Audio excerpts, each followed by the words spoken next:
Heto ang mga maiinit na balita na dapat niyong tutukan mula sa FM Radio at PRTV Newsroom. Ito ang FM Radio Newsbreak. FM Radio Newsbreak.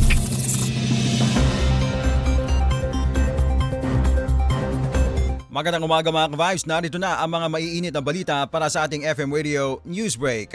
Isinusulong sa Kamara ang House Bill number 7942 o Cancer Risk Screening and Awareness Act na naglalayong magbigay ng libreng cancer screening sa mga barangay. Inihain ito ni late Representative Ferdinand Martin Romualdez at Tingog Party List Representative June Asidre upang mailapit ang maagang pagsusuri sa breast, cervical, colorectal at prostate cancer. Batay sa datos ng Philippine Statistics Authority, isa ang cancer sa mga pangunahing sanhi ng pagkamatay sa bansa dahil sa late diagnosis. Ayon kay Romualdez, ang maagang deteksyon ay nakakapagligtas ng buhay at nakapagpapababa ng malaking gastusin sa gamutan. Kasama sa panukala ang pagsasanay sa mga barangay health workers at pagbuo ng isang nationwide cancer risk profiling system sa pangunguna naman ng DOH katuwang ang mga lokal na pamahalaan.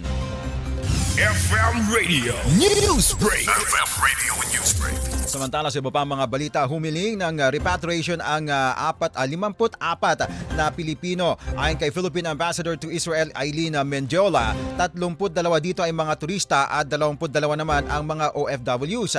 Aminado ang embahada na nahihirapan silang maghanap ng paraan para mailabas ang mga ito dahil walang flights na pumapasok at lumalabas ng Israel. Unang prioridad ng embahada ang mga turistang stranded dahil wala silang permanenteng tirahan doon. Kaya nakikipag-ugnayan na ang embahada sa Ministry of Tourism ng Israel para sa kanilang agarang paglikas. Isa rin sa kinakaharap na pagsubok ang agarang pagpapauwi sa labi ng nasawing Pinay caregiver na si Mary Ann Velasquez de Vera na ngayon hindi pa ito agad maisagawa. Ngunit patuloy na pinaplantsa ang mga hakbang upang maiuwi ang labi kasama ang asawa nitong nasa Israel at kapatid na nasa Qatar.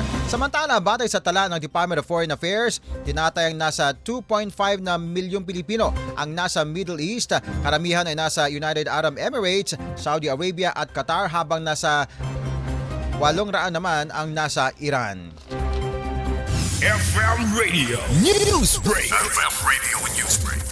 At sa ating panghuling balita, nagain si House Majority Leader Ferdinand Alexander Marcos III ng House Bill number 8190 o panukalang Anti-Road Rage Act na naglalayong gawing krimen ang road rage at magpataw na hanggang 4 na taong pagkakakulong at multang aabot sa 500,000 pesos sa mga seryoso o nakamamatay na insidente. Sa ilalim naman ng panukala, agad na masususpinde ang lisensya ng inakusahan habang iimbestigahan ang kaso at tuluyang mawawalan ng karapatang makakuha o di naman kaya ay hawak ng lisensya kapag napatunayang may sala. Otomatiko ring babawiin ang lisensya sa pagdadala ng baril ng sinumang lalabag.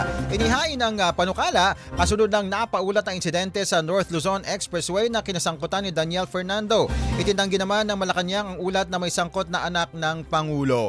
Ayon sa panukala, ang road rage ay anumang sinadyang agresibong kilos na nagmumula sa insidenteng may kinalaman sa trapiko at naglalagay sa panganib sa buhay, katawan o ari-arian ng iba. Kapag nagdulot ito ng malubhang pinsala o kamatayan, papatawan ang lumabag ng pinakamataas na parusa sa ilalim naman ng Revised Penal Code bukod pa sa mabigat na multa. FM Radio Newsbreak. FM Radio Newsbreak. At yan po mga ka-Vibes ang buong kalipunan ng ating pagbabalita para sa ating FM Radio Newsbreak. Ako po si Cherubim Ganaden. Magandang umaga. Inyong narinig ang FM Radio Newsbreak dito sa FM Radio, Favorite Music Radio.